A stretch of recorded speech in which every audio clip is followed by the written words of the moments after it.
please. We'll be starting very shortly. 네, 감사합니다. Thank you. 대사관 강사 시리즈에 오신 것을 환영합니다. Good evening, ladies and gentlemen, distinguished guests. Welcome to the 8th Embassy Speaker Series. Please welcome Ambassador Cho Hee-yong for the opening remarks and for the introduction of our speaker today.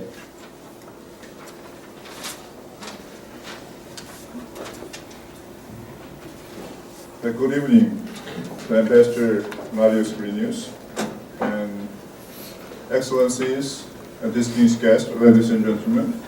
Thank you very much for your participation in the Embassy Speaker Series this evening. Well, first, I'd like to express my deepest thanks to you for the continued interest in Korea and the full support for the activities of the embassy and for the advancement of the bilateral relations between Canada and Korea. Well, as we all know, this year is a very special year for both Canada and Korea. It represents the year of Korea in Canada and also year of the Korean War veteran in Canada. To commemorate this historic year, our embassy has continuously hosted the speaker series to share insights and the perspectives of some of the Canada's the prominent dignitaries who have long been engaged in the relations between Korea and Canada. Today, I'm very pleased to present the event in this meaningful series entitled The North Korea Next Challenge. Well, since the time of the Korean War, Korea and Canada have continuously steadily developed into strong allies. Since the Korean War, Canada has never hesitated to render its full support for our endeavors to improve the relations with North Korea and to advance human rights in North Korea, and over time achieve peaceful unification on the Korean Peninsula. Taking this opportunity, I would like to once again to extend our deep gratitude for the Canada's full support our policy in dealing with North Korea. Now that we are privileged and honored to have His Excellency the Ambassador Grinius to join us tonight and share his observations and perspectives on Korea and the challenges which lie ahead for the two Koreas. Well, as we all know, the Ambassador Grinius spent more than 4 decades serving the people of Canada in the army, in the Canadian Army and in the Canadian Foreign Service. Throughout his long career, he has been regarded as highest respected public servant. He was the ambassador to Vietnam, and he was representative NATO and ambassador to Korea. Especially, he is the first Canadian ambassador in Seoul to be the cross-accredited to North Korea. And following these assignments, he was posted to Geneva as Canada's permanent representative to the United Nations and the UN, the Conference on Disarmament. And he has also served as Director General for International Security Policy at the Department of the National Defense. I'm sure that all participants here this evening will learn a lot from his the first-hand observation and insights and perspectives on North Korea based upon his 4-time visit to Pyongyang and many meetings and many gatherings with North Koreans. Well, once again, thank you very much for your presence. The Ambassador Green News welcome you to this stand. Thank you.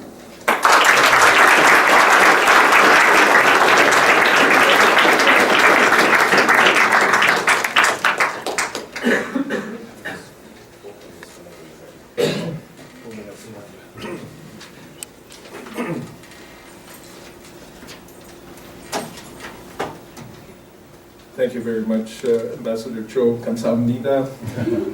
And truly, thank you very much for all of you to come here this evening.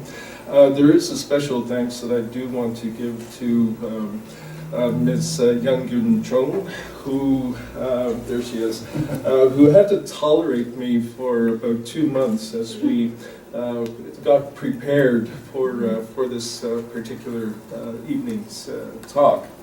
And Ambassador Cho has already alluded to previous speakers who have been part of this series, and it's quite humbled actually to follow people like General Ramsey Withers and Ambassador Paul Heinbecker, and my old boss, Len Edwards, who was instrumental actually to getting me here, and also following Margaret Dickinson, who's here in the audience. So again, thank you very, very much. Now, this evening, I'm going to focus on several perspectives in terms of with respect to North Korea. First of all, I'll give a brief background on Canada's diplomatic relations with North Korea. I'll do a quick review of recent events, mostly caused by North Korea. Again, I think many of you will be very familiar with them. I'll then give a few personal observations based on my visits there, including traveling by train from China, from Beijing to Pyongyang, and in reverse. Finally, time permitting, I'll also talk a little bit about, I'll give some comments about the prospects of Korean unification. I also have a few photographs to show you, but they're not part of my actual presentation. And perhaps as people afterwards, or even during the Q&A, we could just run the photos. I won't comment to them, but I'll be happy to answer questions about time in the People's Paradise. In terms of background, Canada established diplomatic relations with North Korea in 2001, and it was our ambassador in Beijing who was accredited to Pyongyang. And of course, the North Korean ambassador to the United Nations was accredited to Ottawa.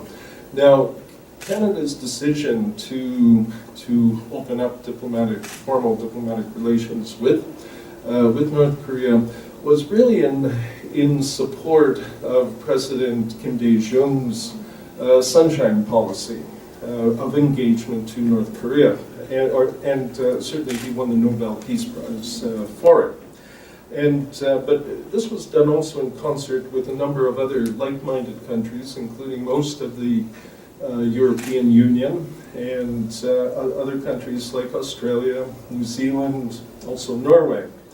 And we were, all of us, together. I think we were concerned, first of all, of course, with North Korea's nuclear ambitions, and there was a lot of effort during that time period, through the 90s and into the early 2000s, to try to coax North Korea away from its nuclear ambitions. We were certainly very concerned about their chemical weapon stocks, and continue to be so. The regime's very brutal human rights record that has not changed.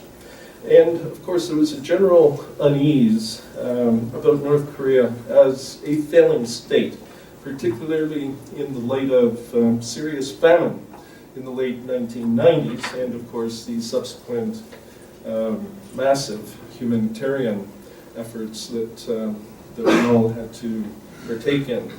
In 2005, Canada, the Canadian Cross accreditation to North Korea moved from Beijing to Seoul, to yours truly. And at that time, during my time there, there were about 13 countries, Seoul-based ambassadors who were cross-accredited to Pyongyang. And they included Norway, New Zealand, Ireland, Mexico, a few other Latin American countries, and one or two from the Middle East. And we called ourselves Club Pyongyang.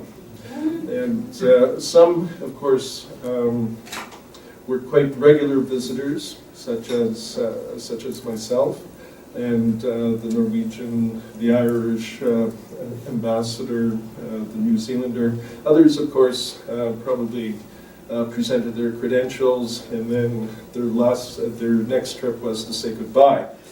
Over the years, of course, Canada has had a very good record, I think, of humanitarian support to the North Korean people through certainly the Red Cross, UN agencies, including the World Food Program, and I'm told that about $17.7 million were given by Canada since 2005, and I suspect that that number has to be revised for humanitarian relief in North Korea. And of course, Canada continues to be fully supportive of UN sanctions against North Korea, but quite frankly, because Canada had almost zero trade with North Korea, Canadian pressure per se in terms of sanctions isn't very much, but again, we're supportive of UN efforts. And of course, there has been no indication that I know of North Korea trying to circumvent Canada's export control regime for missile technology or nuclear technology. There is a Canadian military presence. We're part of UN Command, and we actually have more officers stationed there than even when I was there.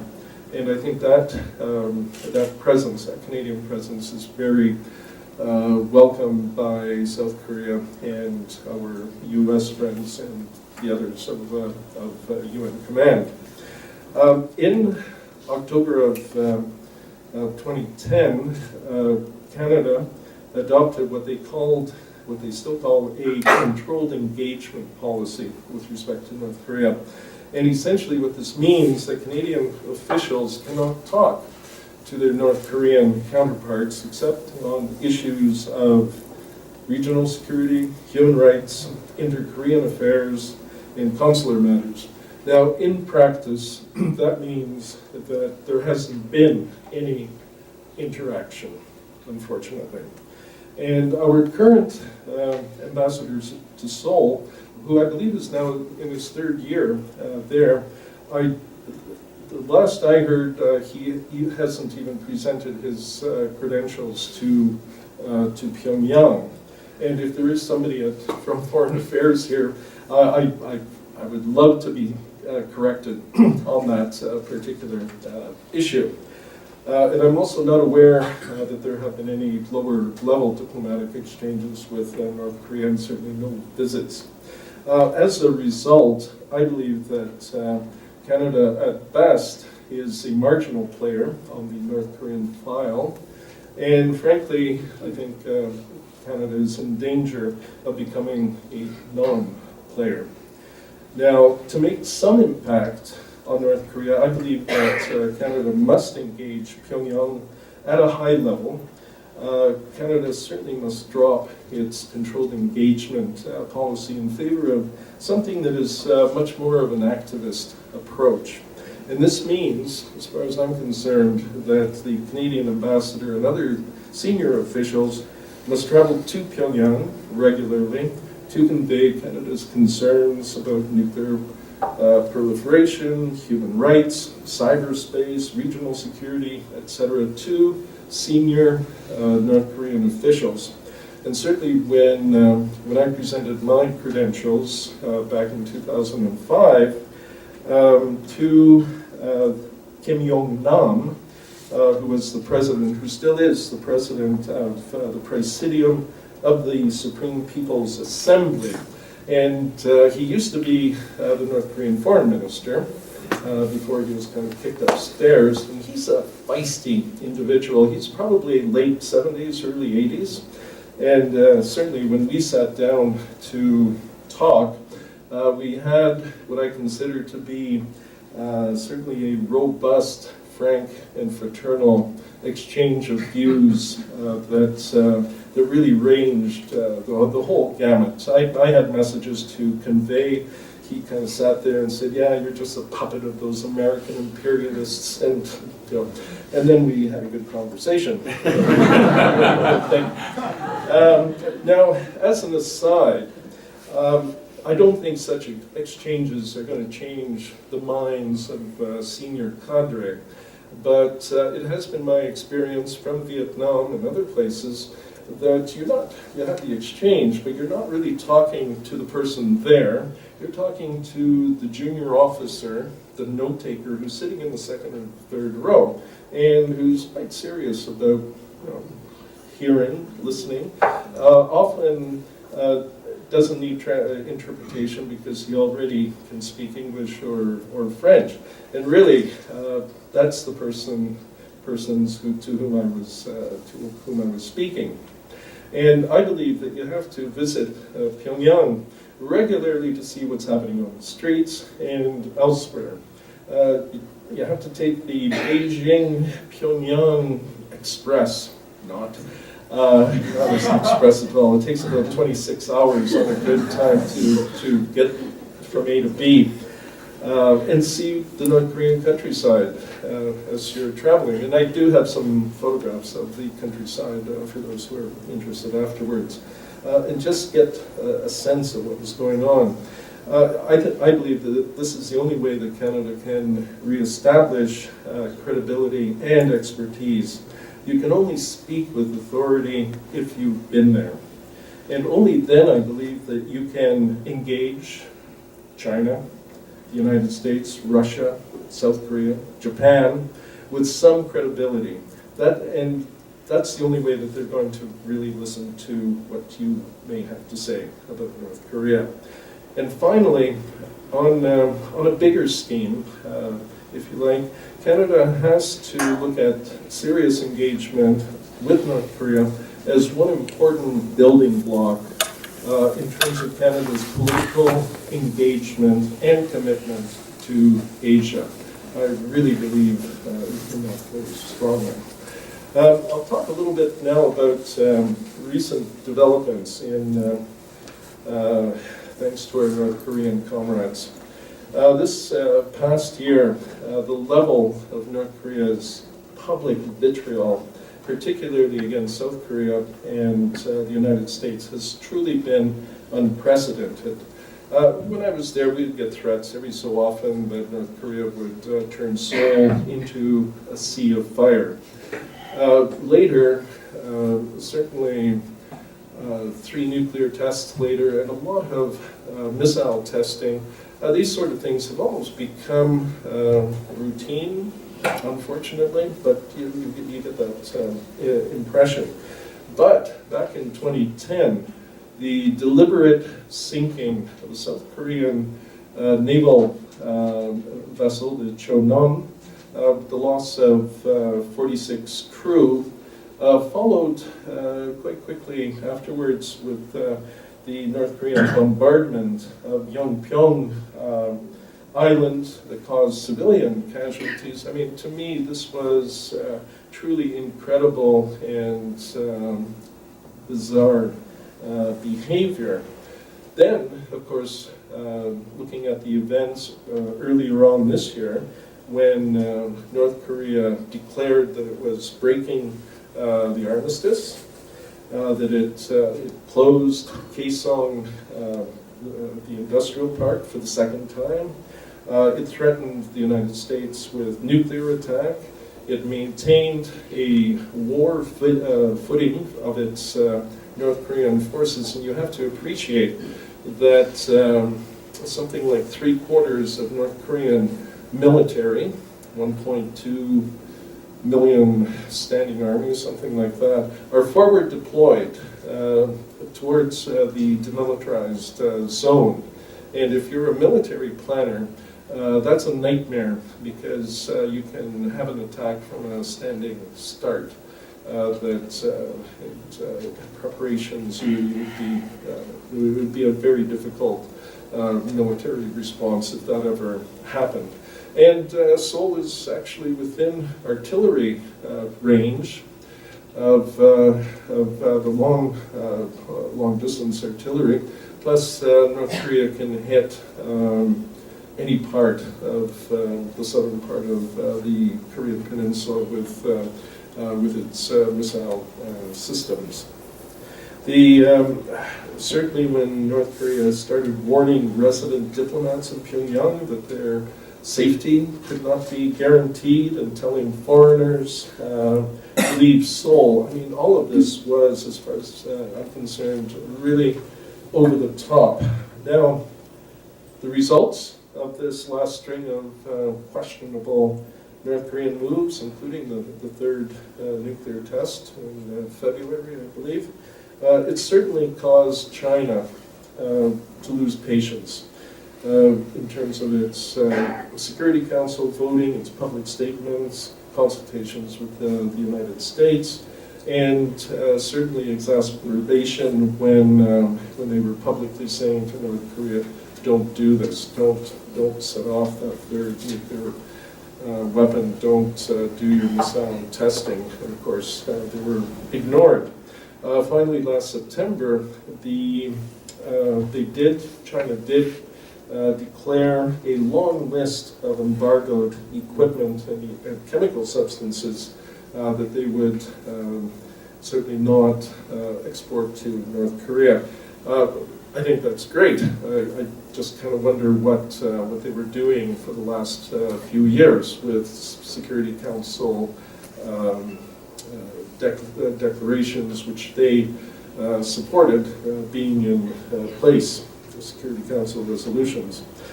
Certainly, as a result of North Korean activity, the United States was provided with a reason for additional U.S. military deployment into the region.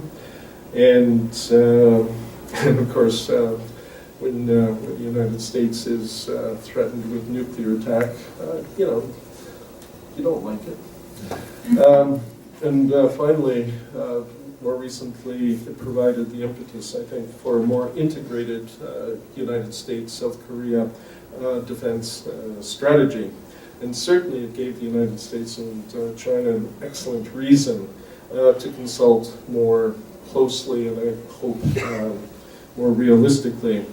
North Korea went out of its way to insult President Park Geun-hye as the first lady president of South Korea. They made some very nasty remarks. What a wonderful way to start a new relationship when they could have. And finally, of course, Japan was also quite unhappy. Most of the rhetoric appears to be for domestic purposes, and some pundits, some experts would say that it is part of Kim Jong-un's continuing consolidation of power, particularly the military side, and you've seen the photographs. Kim Jong-un, just like his dad and grandfather, really needs the North Korea military to be on side, and the North Korean military knows it. Certainly, though, these North Korean provocations have had external reverberations, and perhaps in unforeseen ways, especially in terms of greater frustration by the Chinese. And every time that I would go to Pyongyang, I'd have to drop in on the North Korean ambassador in Beijing to pick up my visa and have a frank and fraternal exchange of views. But I would spend time with a lot of Chinese think tanks in Beijing, and also call on the Ministry of Foreign Affairs. And really, I mean, it's a question of what is Chinese influence on North Korea. I'll talk a little bit about that later. But it's interesting to see how things have progressed from a Chinese point of view, which I think is key in terms of the future unification. Now, despite one other thing, of course, none of North Korea's objectives, like lifting sanctions, direct talks with the United States, economic support from South Korea have been achieved, and nor will they be in the foreseeable future. And one wonders, so what's Kim Jong-un and his inner group really thinking in terms of lessons learned? Probably not much. And there's certainly no reason to believe that North Korea will stop its nuclear program. In terms of the future, I am amazed at how long a failing state like North Korea can actually hang in there. There are cracks appearing in the regime, if you like. There is more information flowing, usually through China, in the form of tape cassettes and DVDs, etc. Certainly, I don't know the latest statistics, but there has been a constant stream of North Korean refugees who eventually make their way to South Korea, and I don't think that has stopped. And I'm particularly thrilled with Chinese impatience and concern about what has been happening there. Of course, now there have been reports very recently that North Korea may have restarted its nuclear reactor in Yongbyon after a hiatus of about 6 years. I recall back in 2003, as I was preparing to go to Korea, being briefed about Yongbyon and is there smoke coming out of the stacks or not, and all the spook intelligence photographs saying yes, maybe, maybe not. But again, you have to take these sort of things very, very seriously. And perhaps in the case now, it's a North Korean effort to regain the U.S.'s attention, which seems to be distracted over a few other things that have been happening. But the potential for miscalculation by North Korea is certainly there, and I believe it is huge. Now, just a few observations about my travels to North Korea. In 2006, Ottawa requested a short note from me in terms of my personal views on North Korea. And I started this two-page note by commenting words to the effect that Stalin would be jealous of what the great leader Kim Il-sung and his son Kim Jong-il have achieved in building a true Stalinist state in North Korea. Now, it truly, in all of my foreign service career,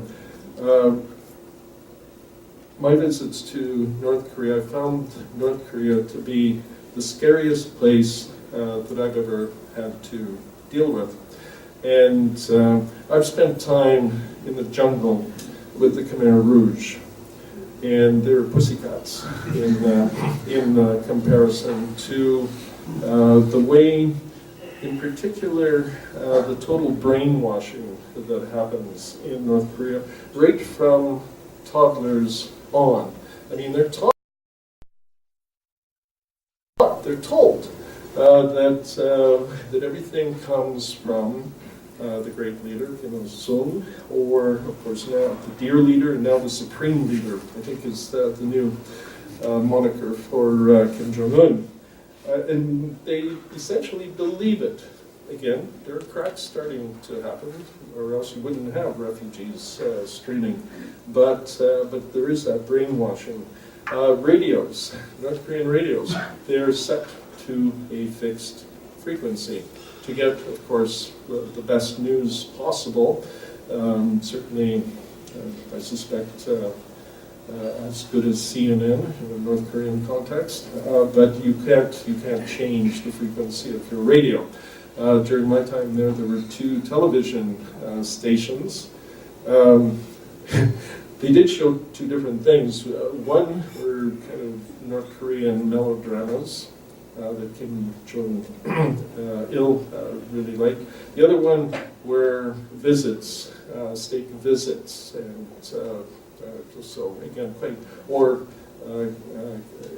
the dear leader giving advice right on the spot on how to do things. And you've seen the photographs, the military kind of writing things down, etc. But there it was. That's all you would see, unless you're in one of the hotels where foreigners could stay. And my favorite was the Koryo Hotel because they served really good beer, and also because it was downtown and you could kind of sneak out and see what's happening.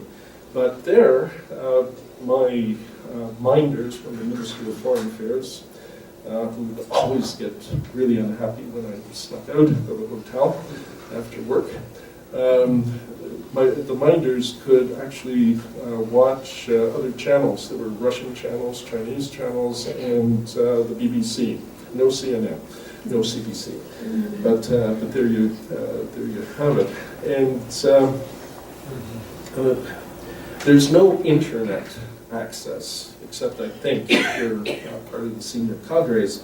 But there is an intranet, which is carefully, you could go to the great library there and go into the intranet and get all the great documents and inspirational stuff. But again, it's been very, very controlled in terms of what North Korean citizens and students could do and could get. Cell phones are appearing now, and interestingly, introduced by an Egyptian company that recently wanted to buy into our telecommunications system. Who knows, Canadian, North Korean, joint enterprise could have happened via the Egyptians, but I don't think it will. Control of cell phones, of course, is no doubt very, very strong. Access to Pyongyang itself, of course, is restricted if you don't live in Pyongyang. North Korea, as any good communist society, of course, has its own nomenclatura, and if you're a garbage man in Sinuiju or something, I think your lifetime ambition would be to be a garbage man in Pyongyang as the ultimate. And even, the Kim Il-sung Mausoleum, which is very impressive. I could talk for a long time on it. It makes the Ho Chi Minh Mausoleum in Hanoi or Lenin's mausoleum in the Kremlin really look like modest outhouses, given how sumptuous Kim Il-sung's is, and I think now his son Kim Jong-il has joined him there. In terms of North Korean policies, there is Juche, which is the self-reliance policy, sometimes also interpreted as self-importance policy. I believe it's really a joke. North Korea needs China to survive, plus getting hard currency from a few friends like Iran or Syria, maybe Syria not recently. But certainly North Korea continues to get hard currency from its overseas workers, whether they're in Ulaanbaatar or in some of the old Warsaw Pact Eastern European countries, or in Russia itself. It's the usual kind of scheme. You don't see the money as a worker, but 70–80% of it will go to directly to Pyongyang. But as a North Korean, life is a heck of a lot better in Siberia. Working away, you can get something rather than being back home. The other policy, which is central, is Songun policy, or military first policy. And this is certainly not a joke, because the Kim dynasty has always needed their military in order to survive, and this doesn't change. I did meet with the North Korean military once, and it was the deputy commander of the Navy, Rear Admiral Han Sun and his number of other admirals, plus a colonel from Army Intelligence, if that's not an oxymoron. I'm looking at my Air Force friend. Normally the North Korean military just doesn't meet with foreign diplomats. I think, in my case, they may have been curious about the fact that I had been in the Canadian Army, and that somewhere along the line I had spent a bit of time in the security and intelligence world back here in Ottawa. Anyway, we did meet, and what was supposed to be a 20-minute courtesy call turned out to be an hour and a half of frank and fraternal exchanges. This was in December, and my MFA minder was furious with me because he was left outside to wait in the cold, and for a very long time, and somewhere along the line he'd even run out of cigarettes. Now, this particular meeting was, to me, really something important in terms of trying to understand the country, because every week, normally when I would come to Pyongyang, it would be for pretty well an entire week, and you would have a lot of official meetings, again, lots of interesting exchanges, not only with officials, but with academics and other people from so-called think tanks, etc. This particular meeting with the military was the only one where my Ministry of Foreign Affairs minder was not allowed to participate. And I think that's very telling in terms of what the position of the military. And of course the North Korean military, their message to me, North Korean nuclear weapons are good because they are the only thing that's stopping the Americans from invading North Korea. Fine. I, of course, argued that that was nonsense, that China would have something to say about it, that the United States at that time was bogged down in Iraq and in Afghanistan. There was the whole question of the type of terrain that our Canadian and other war veterans are very, very familiar with in terms of how you fight a war on the Korean Peninsula. And I said, you know nothing about geopolitics. Again, the exchange was frank and fraternal, as always. And it certainly, when we went back and forth to that, but my personal conclusion is that certainly the North Korean military did not display any sense of geopolitical reality. They certainly were not too well informed about modern warfare, But I do believe that the North Korea military does call the shots behind the scenes and is content to continue to do so. And as far as Kim Jong-un is concerned, he is wise enough to follow his father's and grandfather's approach if he wants to stay in power. You have to have the support of the military and, of course, avoid a potential Ceausescu kind of scenario that had been brooded about over the years. My question in all of this, though, is what kind of military advice does Kim Jong-un get? If he gets any military advice at all. He certainly doesn't have to, and he certainly doesn't get anything from the Ministry of Foreign Affairs. Perhaps. So again, it's a question of how you look at calculation. As I mentioned, I'm amazed at how long such a Stalinist fossil and failing state has managed to survive.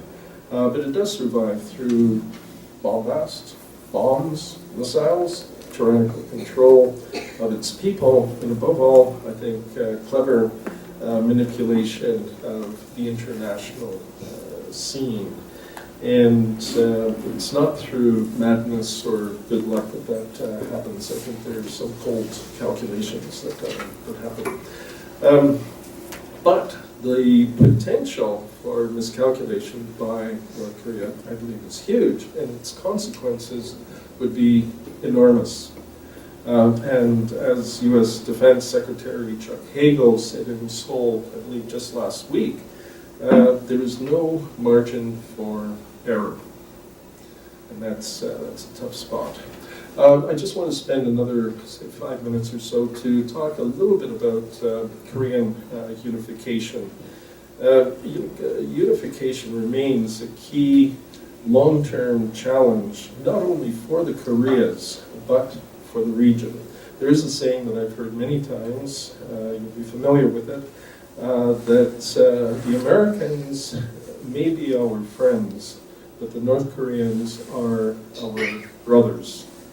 And I think this does color the inter-Korean discussion, not only from the Ministry of Foreign Affairs point of view, but even how, say, the Korean Red Cross works with their counterparts in the North. Now, South Korea's approach has gone from sunshine policy of President Kim Dae-jung and Roh Moo-hyun to what I would call a tough love approach by the President Lee Myung-bak, who was the mayor of Seoul, and he was practically my next door neighbor, so I'd drop in and we would talk every so often, including with his advisors. Now, President Park has chosen the middle way. She said in her presidential inauguration that she intends to, quote, lay the groundwork for an era of harmonious unification where all Koreans can lead more prosperous and freer lives and achieve their dreams. She went on to say that she will move forward step by step to build trust between the North and the South on the basis of credible deterrence. Now, her approach is entitled the Trust Building Process on the Korean Peninsula, and it's available, I think, on the websites, and with those of you who are particularly interested in the issue, I do suggest you read it, because it articulates in considerable detail both the objectives of unification and specific steps that President Park is willing to take. And in short, this approach is called trust politique. And certainly during my time in Seoul, I had a lot of interaction with the Ministry of Unification, and it's even caused one Minister of Unification to miss his flight because we got into a one-on-one long discussion after one of my trips to Pyongyang. But I never saw anything quite like this. And there is also a brochure from the Minister of Unification entitled Preparing for Korean Unification. Something that, again, has always been in the minds of everybody in South Korea, but has never been articulated as under Madam President Park. And this document says, hey, with Korean unification, it will remove military conflict and the threat of war. It will guarantee peace and stability on the Korean Peninsula. It will create a united Korea that will become the world's 8th largest economy within 10 years. It will eliminate issues pertaining to separated families, guarantee basic human rights, and remove the psychological constraints in terms of Korea's capabilities. Now, I am totally supportive of trust politique, but as President Ronald Reagan once said, trust but verify. And given the unpredictable and brutal nature of North Korea's regime and its record of actions, I think this is only prudent. And I believe that President Park and her advisors do understand this, given what she said about the basis of credible, you work on the relationship through credible, on the basis of credible deterrence. Last few remarks. In terms of trust building, some of the considerations that I believe have to be addressed. First of all, China has to be convinced, I think, that relations with South Korea are in its best long-term interest, and that unification is inevitable, and certainly as North Korea becomes an even greater liability for China, that China's long-term interest lies with a unified Korea. Now, in this context, though, there have to be a number of other issues that have to be addressed, including the biggie, Chinese-U.S. relations, the presence of U.S. troops on the Korean Peninsula, the avoidance of a refugee tsunami into China from North Korea. The Chinese would continue to say that, and I kind of say, hey, I was in Thailand. My first foreign service job was refugees in Thailand, and if a country like Thailand can take refugees and thousands, tens of thousands of refugees from Laos, Cambodia, and Vietnam, surely a superpower like China can deal with it, and it's a question of planning for it. But other questions, what to do with Kim Jong-un, and what to do with the North Korean military and its nuclear and chemical weapons. Indeed, I'm not sure, Ambassador Cho, whether North Korea has even pronounced on or given a view on trust politique. I suspect that they would kind of look at it and say, it's a disguised regime change strategy, and that would be a good thing, actually, in some ways. Certainly, any question of unification will require a recalibration of the U.S. pivot back into Asia. Also, there would be a need to consider the various very difficult triangular relationships that involve Russia, Japan, even India and Pakistan, to figure out what the implications, reverberations would be. But perhaps most important, again, from a personal point of view, is consideration of how to convince South Korea's future leaders, the Korean youth who are now in university or have recently graduated, that it would actually be in their best interest that peaceful unification actually does occur. I would, during my time in Seoul, I talked to a lot of students from Ewha University, from the Sky Universities of Seoul, Korea, and Yonsei. And they were very, very interested because I had been, of course, going to North Korea.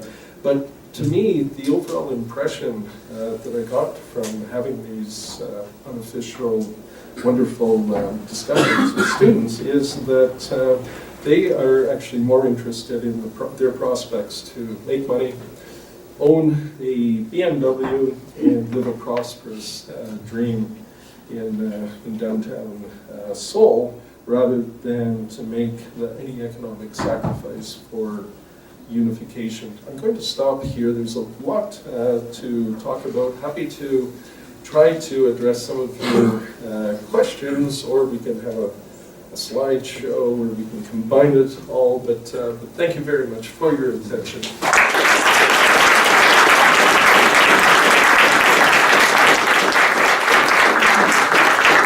Thank you very much, Ambassador Grinius.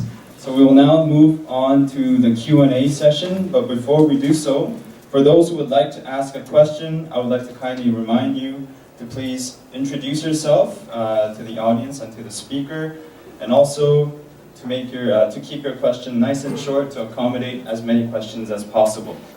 Okay, so we will now take questions. I will take questions on this side, and Steve will take questions on that side. Yes.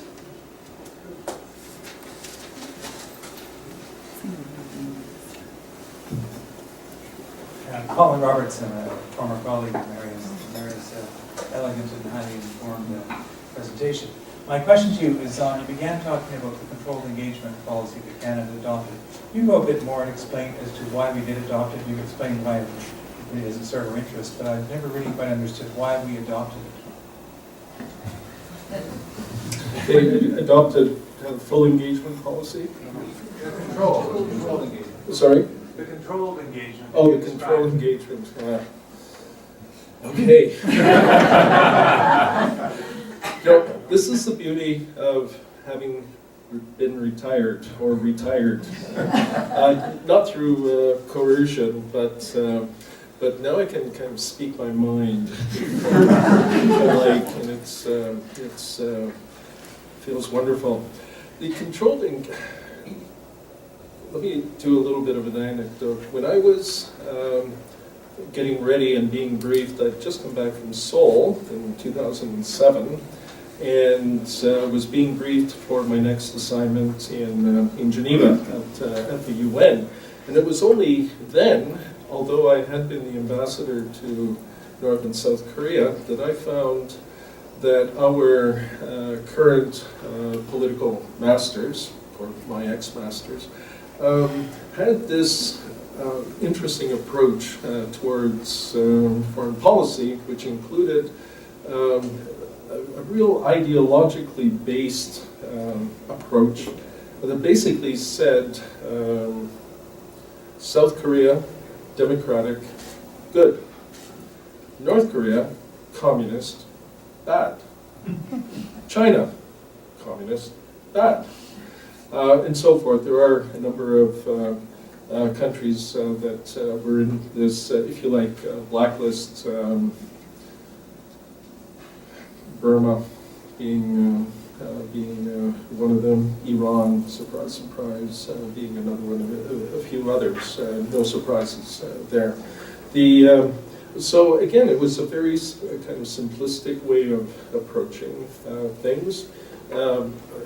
Minister McKay, Peter McKay, was a foreign minister. He came to visit. We brought him up to Panmunjom. We showed him the tour. He was quite engaged in all of this, but again, by 3 years later, you had this very straight, black and white kind of approach.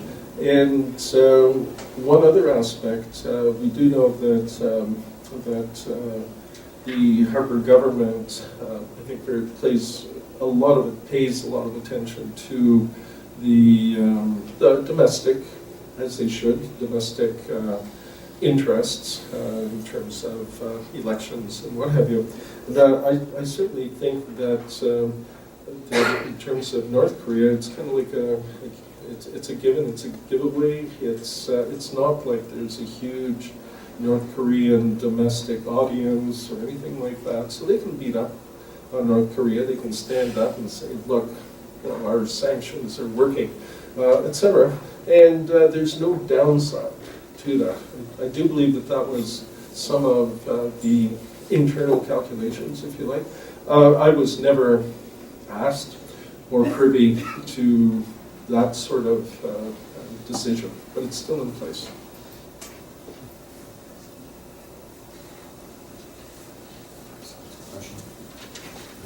Hi, my name's Kyle. If I've been informed correctly, if I understand correctly, the chairman of the Joint Chiefs of Staff in South Korea, which was usually under the guise of the Army, for the first time ever has been placed under the Navy, or has been given to someone in the Navy. I was wondering if you had thoughts about whether or not this demonstrated a shift in South Korean approach between one North Korea or relative to its neighbors, perhaps? Well, I can only speculate on that. Again, having been at South Korea's military academy, it's like West Point, but they do have the equivalent of Annapolis, and certainly the senior military people whom I've met on the South Korean side have all been just top-notch professionals, as with the American side. If you're a believer in Admiral Mahan, you would say that yes, the Navy is always much more strategic than the Army. It's all right. Don't quite necessarily believe that, but you do have to appreciate that in terms of North Korea. Their North Korean threat of small submarines that sank the Shonan, and I'm told, I've read that they have a pretty large fleet of naval vessels that are, I think, very, very important in terms of how you react to it, especially in terms of miscalculation. Perhaps equally, as one looks at the strategic picture, and again, I'm only speculating, this is a personal view, you have a China that is interested and is building an aircraft carrier. They're looking at the projection of naval power in a way that certainly they were not capable of before. And then you get into some of the issues of, say, the South China Sea, where there are overlapping territorial claims. There's the issue between China and Japan in terms of the East Sea, etc. So, from my point of view, it does make sense that a naval person would be there, but quite frankly, it would make equal sense to have somebody from the Air Force there, and or traditionally the Army. That's fine too. Being a gunner.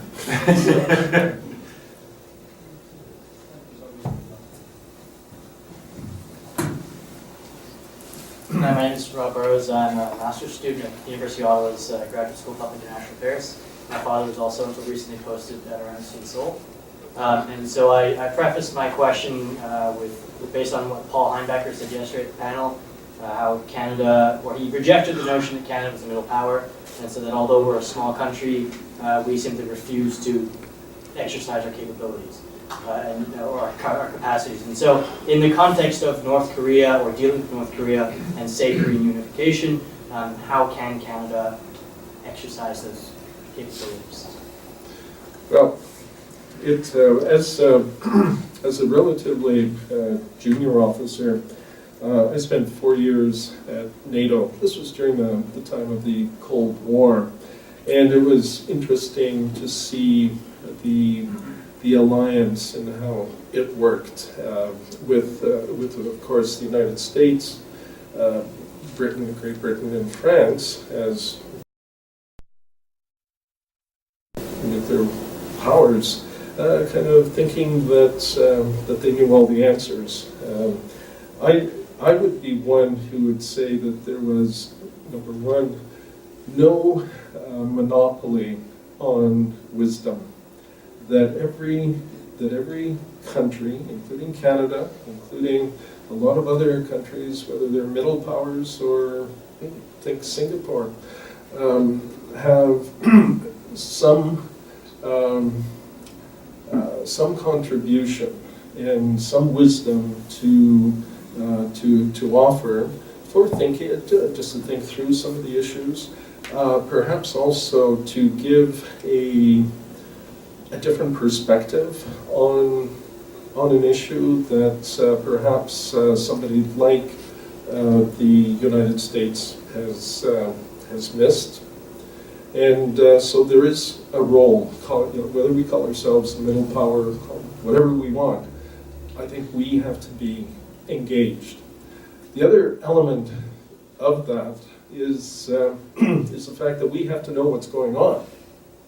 And you can't kind of say, oh, hey, they're not going to listen to us, we're not credible, whatever. Therefore, we'll just sit back, relax, and have no say in our future. So again, you have to be committed, you have to be engaged, and you may come up with some serious answers. One little aside, I have found I love, I don't know if there's anybody here from the American Embassy, but during my interaction, especially with the Americans, with Chris,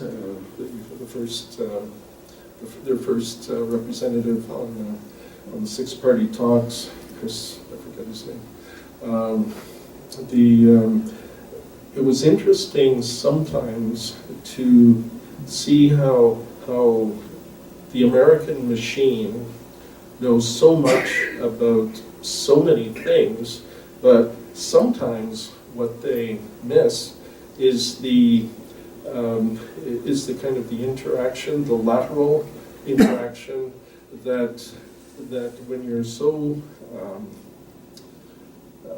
when you're such an expert, like a PhD student, with all respect to PhD students who know more and more about less and less, that's what happens. And then we, the diplomats of Canadian diplomats or diplomats of other middle-ranking powers, we end up having to do a lot of things as part of our own responsibilities. So you might be doing consular work, political reporting, and development assistance, and that's your package.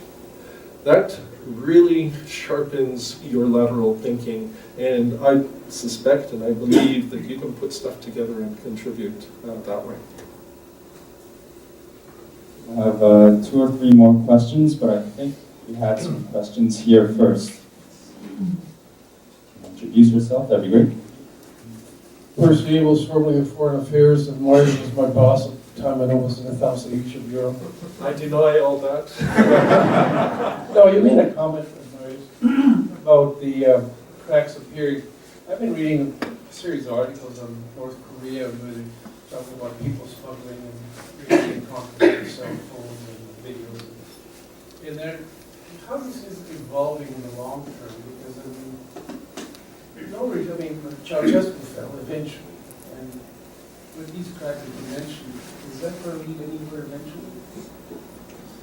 Well, it's, I do think it's fascinating how North Koreans, just ordinary, if you like, North Koreans are starting to get a sense of perhaps the outer world.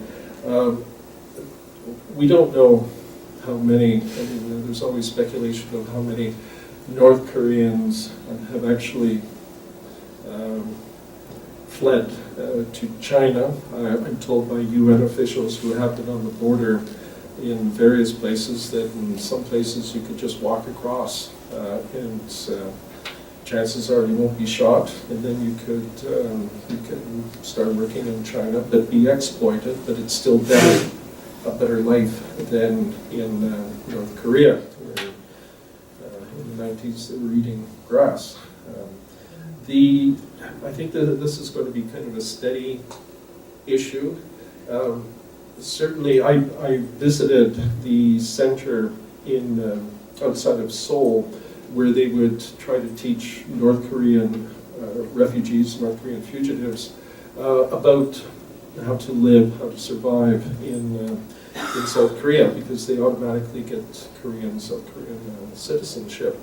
And it was clear to me that these weren't running away from because of their political beliefs in democracy or whatever. I think all of them whom I met were just hoping for a better life. And so one has to address these sort of issues, but at the same time, one can think through with UN organizations of if a real crisis developed in North Korea, how the UN, through the UN High Commissioner for Refugees, for World Health Organization, from the crisis management side, how one could possibly stabilize and make sure that kind of refugee tsunami doesn't happen. It's a difficult, ongoing issue. Nobody has the answers at all. But if anything, there's got to be a lot more crosstalk to try to figure things out, despite the fact that North Korea is the workers' paradise. We'll have our last question. I think it was from that side there. Hi, my name is Neil. I'm a first-year master's student in the program of European, Russian, and Eurasian Studies in Carleton University. You mentioned you had a number of frank discussions with North Korean officials and with North Korean Army officials. I'm wondering if there's any indication in any of those discussions that the North Koreans knew that the path they're on is unsustainable, if there's any recognition that they might have to make some changes going forward. If there was, they certainly didn't tell me, as everybody kind of spies on each other. It's a typical communist type of regime. What I have noticed, and that's really interesting, and Kim Jong-un is not happy that he can't get the equipment for a ski lift into North Korea. But my travels, I did see very, very small gains, if you like, in terms of how people dressed, how North Koreans dressed. I mean, the first time, it was winter, it was pretty miserable. Yeah, my Faye Minder knows. But people were they looked sad.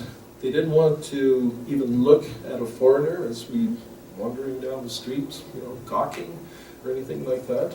It was pretty cold, sad, and miserable. But by the fourth time that I was there, I noticed at night there was a little bit more light. Before, at night, you only had two sources of light from the hotel. The great statue, the inspirational statue of the great leader, now joined by the dear leader, two statues there now, would always be lit up magnificently. The other place was the diplomatic ghetto, that one or two blocks that you could see at a distance from the hotel that was lit up. There was literally no other light. Now, however, certainly by my fourth trip, there were lights in the various sort of high-rise apartments. Now, part of it is better lighting, better electrical, we're all saving electricity, and you can have energy-efficient lighting. And part of it is because of that. But on the other hand, part of it is perhaps there is more heat and energy available. I found the ladies were dressing better by towards the end of my time. There was a greater fashion consciousness than I saw before. So again, if you are part of the nomenclatura in Pyongyang, life could be a little bit better. I mentioned the mausoleum. The mausoleum is on the outskirts of Pyongyang, and you would have a constant stream of North Korean visitors from the countryside, if you like, and from other cities coming there. But it would be all controlled because they would not be allowed to get anywhere near the paradise that is Pyongyang in comparison to where they live. And I got a photo of the ideal good housekeeping kitchen up country that I can show you later. So again, I mean, things people are more aware, perhaps. Things may be moving a little bit, but really, really hard to tell. And certainly, I can tell you other stories where people are shocked about my description of Seoul and the traffic jams, and it doesn't happen in Pyongyang.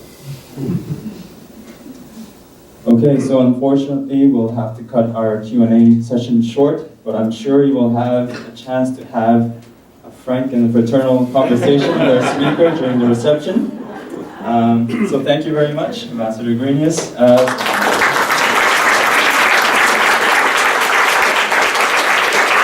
So we will now present our speaker with a commemorative plaque in appreciation of your time today, and we'll have a brief photo session. So, please. Thank you very much. It's more talking about thanks. Thank you. Well, thank you very much. And would you please talk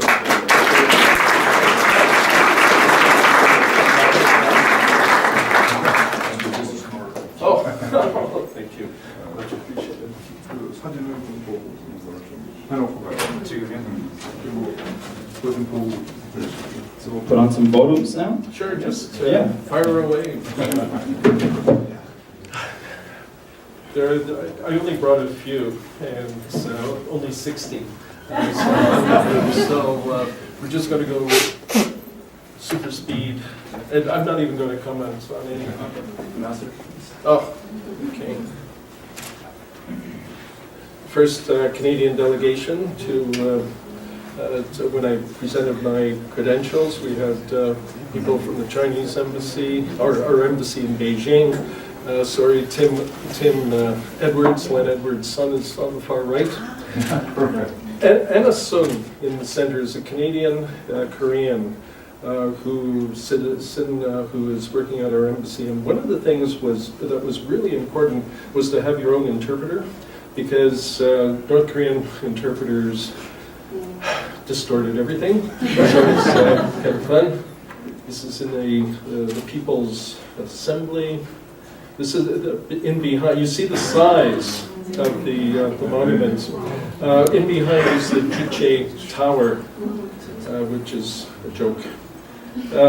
You've seen this square where the Canadian car is. To the back of it is the Ministry of Foreign Affairs, where they have a guy with an AK-47 that will shoot you if you decided to take any photos at the Ministry of Foreign Affairs.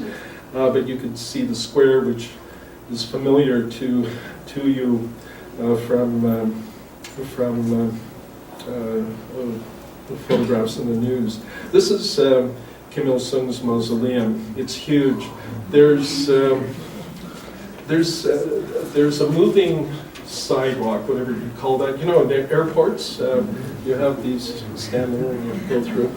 The biggest ones that I have ever seen in the world are here. And it's amazing, you go through the security checks and all of that to get to the wax dummy. Our South Korean friends will appreciate that. This is at the super restaurant in Pyongyang, where cold noodles is the best thing. except there's no heating in this place. And, and this is winter, this is November, December, and you may have noticed the green bottle, that's all soju.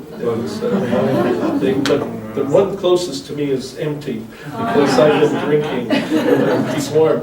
And behind me was a huge, boisterous Chinese delegation doing business.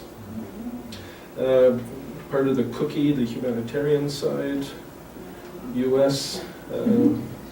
Support, Canadian support, making cookies for children. When you're working with UNICEF and others in the World Food Program, you know that a lot of this will not go to the North Korean military. And speaking of the military, this is outside. As a gunner, I needed the artillery thing. There's a whole series, a whole lineup of these massive monuments to the military. This is outside of the Defense of the Fatherland Front Museum. Parked beside it is the Pueblo, the U.S. spy ship.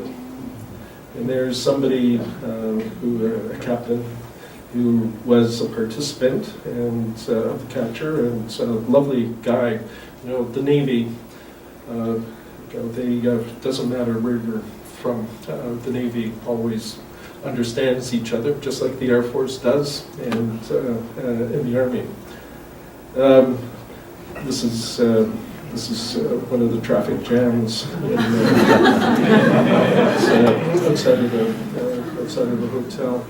Every time there was more traffic. Before, there were only official cars and the cars of the green Volvos belonging to the generals, and that was about it. And the Canadian ambassador with his flag. But there's been more. Greg Chin in front of the statue and some flowers there because I have no problems of doing the needful in terms of respect. Another shot of it. There's, with all due respect to Ambassador Cho, North Korean beer beats South Korean. And quite frankly, I said to my minder and others, joint venture, I've got tens of dollars to give you if I can invest in really good beer. We would make a killing in Seoul. Because we would go to the Ministry of Foreign Affairs, we would always, or fairly frequently, come up with a lot of, in this case, students hanging out because they're going to do a parade. I'd ask, so what's up? You know, what fantastic day is this? But my minder never knew, but there they were, and spending a lot of time. In one case, this is a morning shot, and I came back at night, and they were still sitting there. This, I'm sure I can't translate, but this is just outside of Panmunjom, where the actual armistice negotiations took place, and which is now in North Korean territory. And again, you would see a lot of Chinese visitors, including Chinese Korean War veterans coming to it. And there, of course, in behind is South Korea, the big building, and there's a kind of a Potemkin village building facing this. And my close and dear friends making sure that I didn't go through that door and escape into South Korea. And when I was there from the south, of course, I had these Taekwondo kind of South Korean bodyguards to make sure I didn't defect to the north. This is in Kaesong City, very traditional, lovely food. This is Kaesong, the special economic area that now I think they're negotiating whether to reopen. I mean, There's our Mercedes. This is en route back from Kaesong and Panmunjom towards Pyongyang.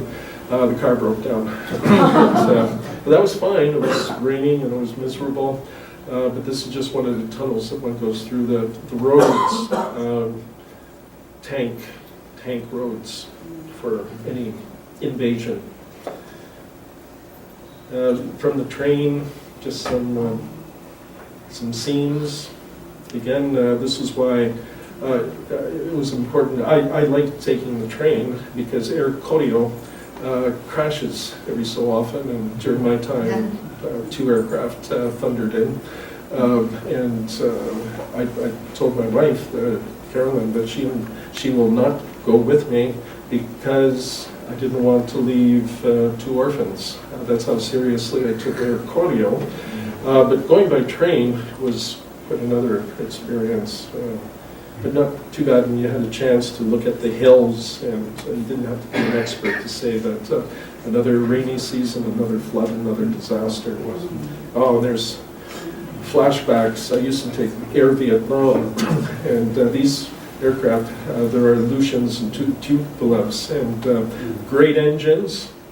Airframes just fall apart. One caught fire as it landed because the brakes kind of choked, and another one crashed. Luckily, rainy season, and into a rice paddy field, and nobody was killed.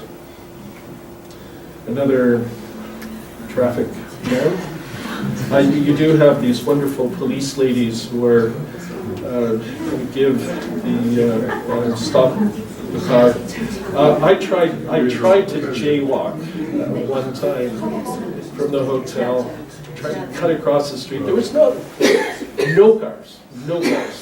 Boy, did I get into trouble. I had to go all the way back, very humbly, and take the kind of the underground, and you see the underground bits to get across the street. I learned, this is in their great concert hall.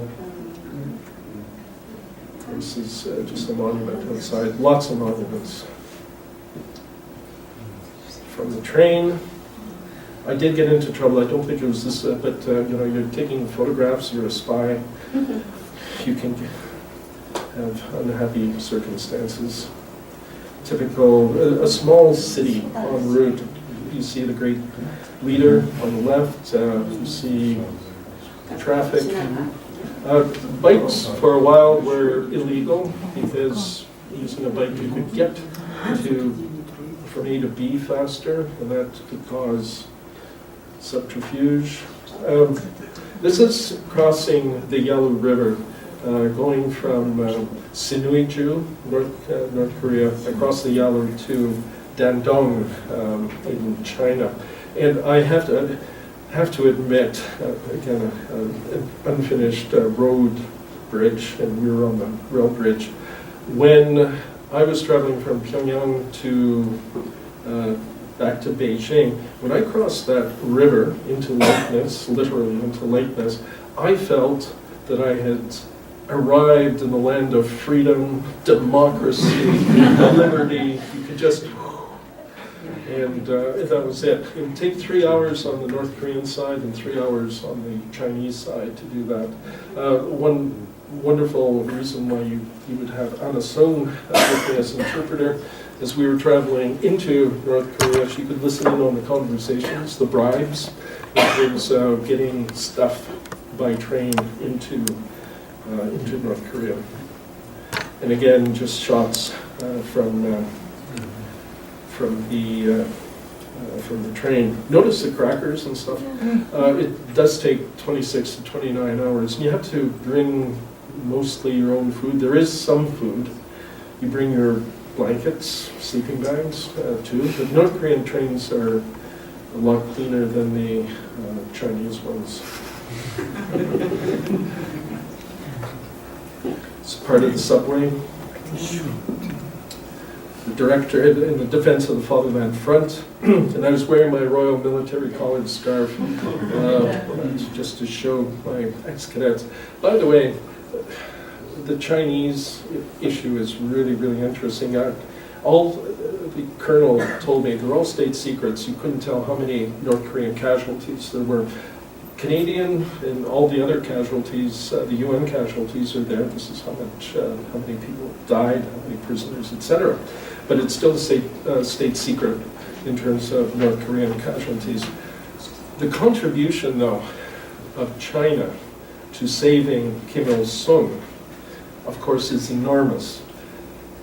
North Korean mythology and certainly brainwashing says that China had a little peripheral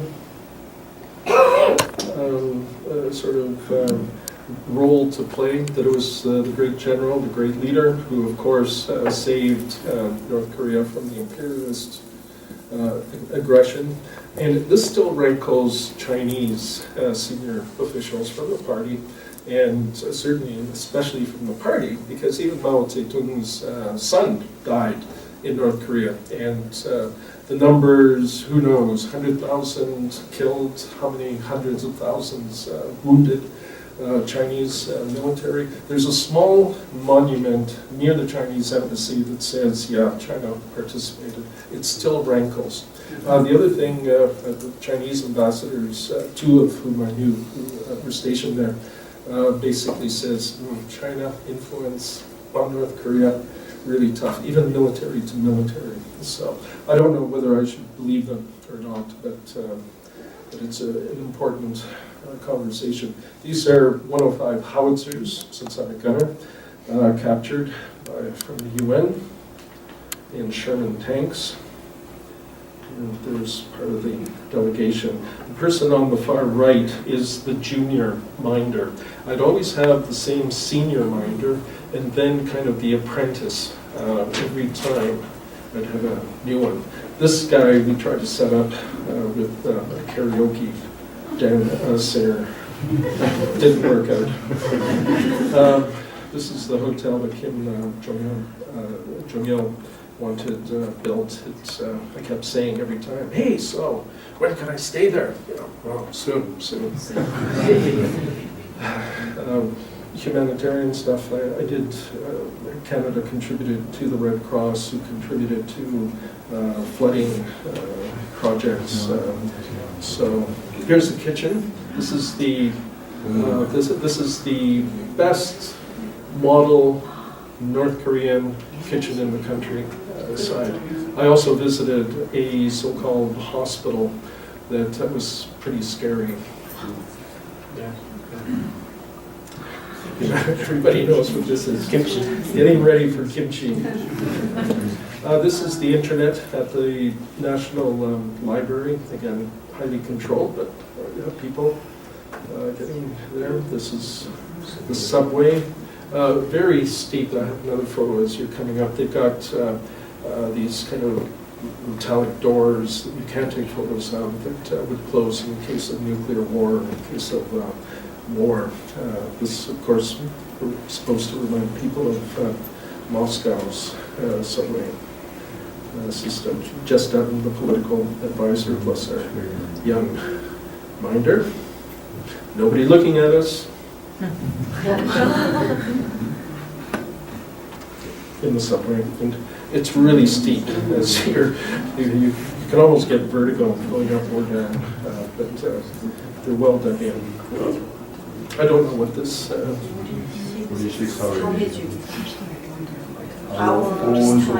Our style is socialism. Excellent.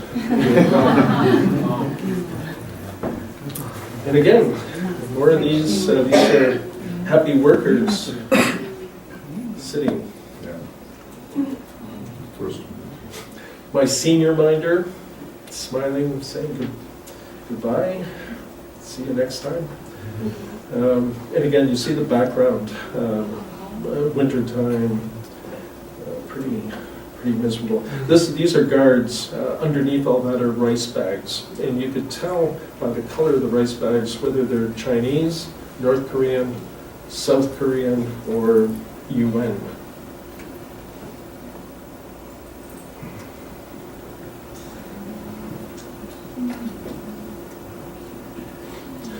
bicycle allowed, but many times you would just see, like on the far left, a person walking along this track, and you don't see anything. You don't see any village in either direction, because, okay, good luck. And I think that's the last one. This is part of the modern, I don't know how old, apartment buildings in Sinuiju. I think that's it. Anyway.